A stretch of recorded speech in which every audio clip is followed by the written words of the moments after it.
It's fairly common for great books programs or for intellectual history programs to act as if nothing particularly interesting happens between, say, the fall of Rome and something like the European Renaissance. And part of what the Middle Eastern Classics program does is it takes seriously the charge of looking at some of these authors and texts and ideas and debates and questions that were happening over the course of hundreds of years in what we now refer to as the Middle East, and seeing how important they are and how much lively intellectual debate was happening during this long stretch of time.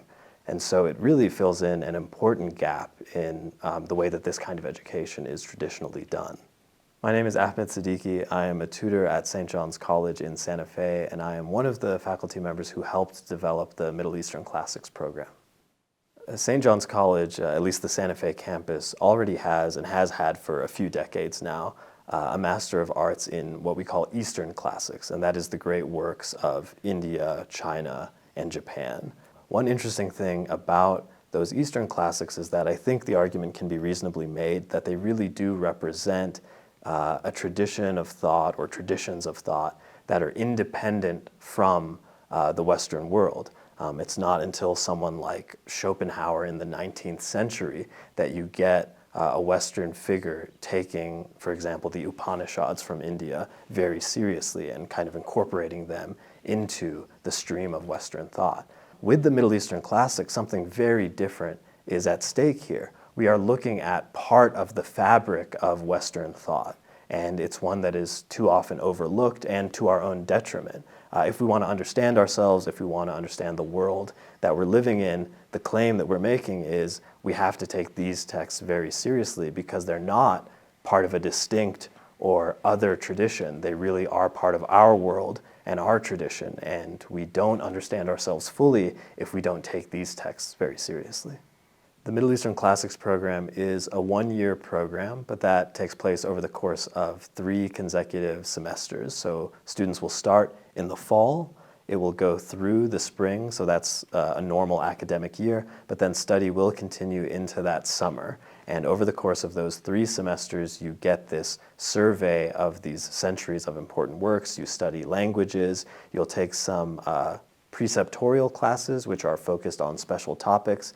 And after that year of being here in Santa Fe, you'll have your master's degree in Middle Eastern Classics, and you will have encountered some of these wonderful ideas and questions that come up through these texts.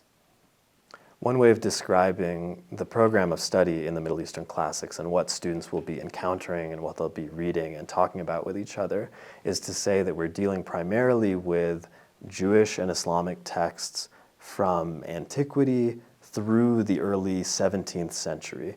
And that's a large swath of time, but there is a tendency to overlook centuries of human thought. It's very common to go from someone like Augustine, who died in the 5th century, to someone like Anselm or Thomas Aquinas, people who died in the 12th and 13th centuries. And so one of the very important things that we do with the Middle Eastern Classics program is we fill in this tremendous gap of roughly 7 centuries. And we say, what are some of the most important authors and ideas that are happening at this time, and how do they affect things that we tend to study and take for granted in the West?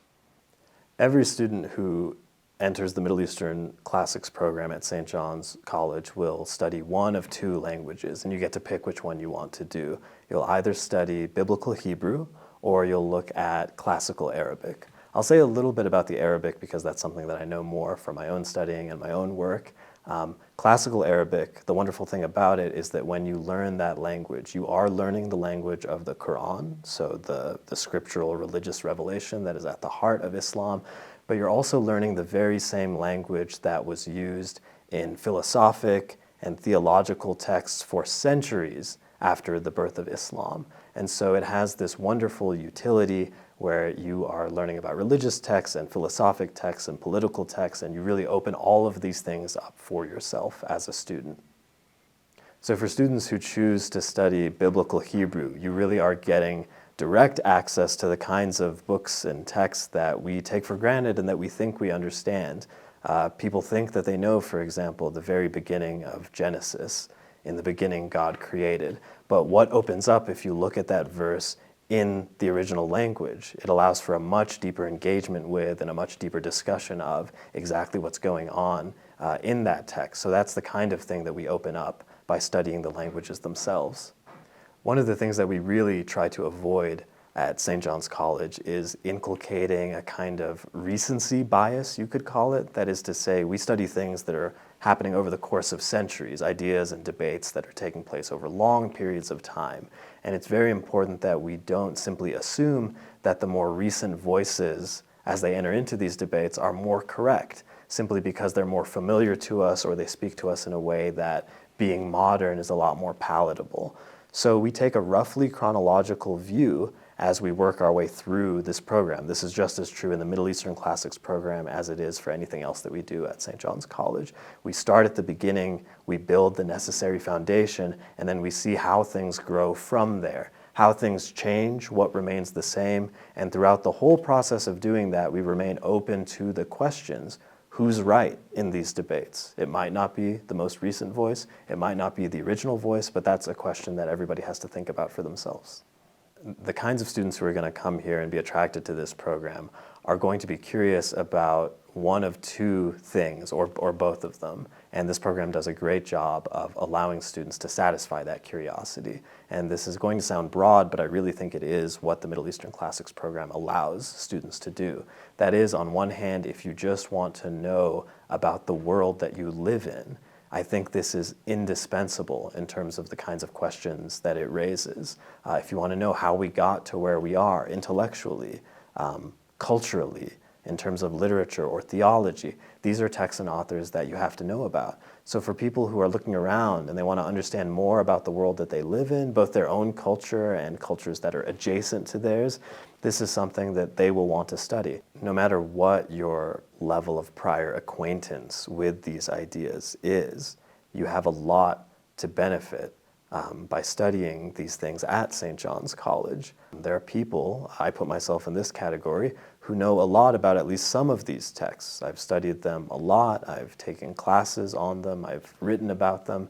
I know that I still have a lot to learn, and that when you put me in a room with other intellectually curious people, my own understanding is going to benefit tremendously from being there with them, and of course from being exposed to texts that are new to me. At the same time, if you're new to these things, if you really don't know much about them at all, but you want to understand them because you recognize that it's an important part of the world and an important part of who you are, then there's no reason that you can't jump right in. That kind of naivety can be very important because you are looking at the text not through a filter, but just directly, and you're seeing how they speak to you as a person. And when you bring that to the seminar table, it enriches your own view, but also the views of everyone there with you. I think there are two important ways that the seminar at St. John's College is distinguished from the way that some of these texts might be read at other schools or in other programs. On one hand, St. John's College is not a seminary, so we don't assume the truth of any of the things that we read, even if it is a religious scripture. We take it very seriously, but the ideas are there to be talked about, and whether or not any particular student comes away from a seminar thinking that this is something divinely revealed or the product of human intellect, that's up to them, but these ideas are open and it's something that we talk about. On the other hand, we never reduce the things that we read to economic or political or cultural factors. Those are all important things and they ought to be talked about, but at St. John's College, the primary phenomenon, the primary object of study always remains the texts themselves, and we never allow ourselves to become distracted from that fact. So when we sit down at seminar, we are talking about the books, the texts themselves, and we allow that to be our primary occupation. Seminars, which are sort of the keystone of the program at St. John's College, typically will happen in the evening at a set time. So everyone on campus, whether they are undergraduate students or graduate students, is going to seminar at the same time. You will hear the bell from the clock tower ring about 15 minutes before the beginning of seminar. You set everything else aside and then you come into the room, you sit around the table, and for the next 2 hours, you just think through whatever the assigned text was for that particular evening, and you talk it over with your fellow students and with the tutors who are around the table. and that really forms the cornerstone of the evening. And the idea is that after seminar, people will spill out onto the campus broadly, and they'll still be thinking about these things because they stay in your head after 2 hours of talking about them. And you can speak with your fellow students about them, and you can keep the conversation going in a more informal way outside of the classroom.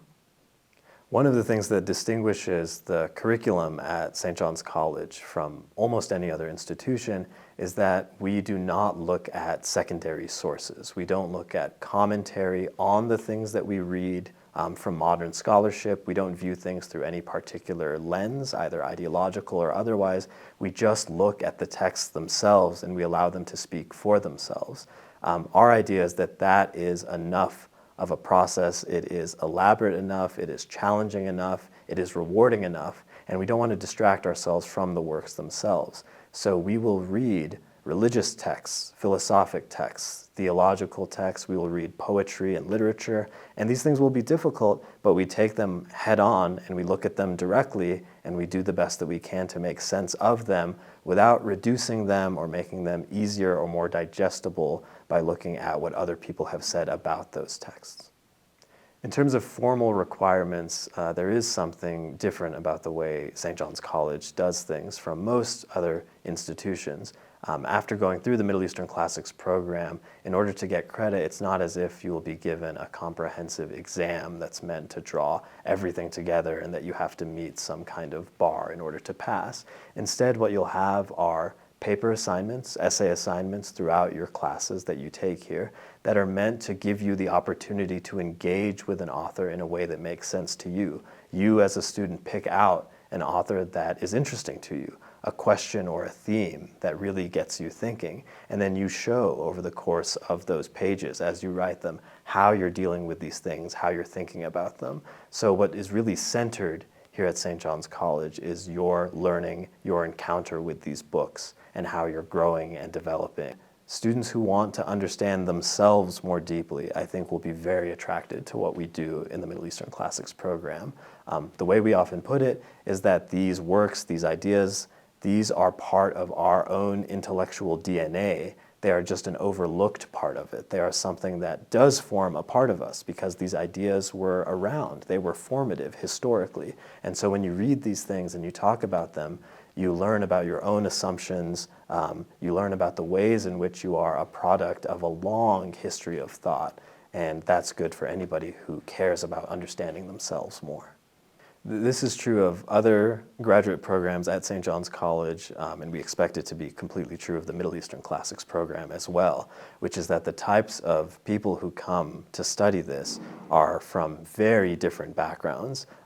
Some of them have worked long careers in any kind of industry that you might be able to imagine, and in their retirement, they want to take their intellectual life seriously. Those are some of the people that we get here. Some are younger, some are young pre-professionals, some are students who are just dipping their toes into academia. The point is that for all of them, they think that this is something that they can really benefit from. And it is important to gather all of those perspectives around the table because they will have different things that they might tend to focus on, and they really complement each other and give rise to a real dynamic environment where people can learn from each other as much as they can from the books themselves. This Middle Eastern Classics program is only offered on the Santa Fe campus of St. John's College, and at least for our first year, we are in person only. So that means we want students to be here, sitting around the table, talking to each other, and doing it in person.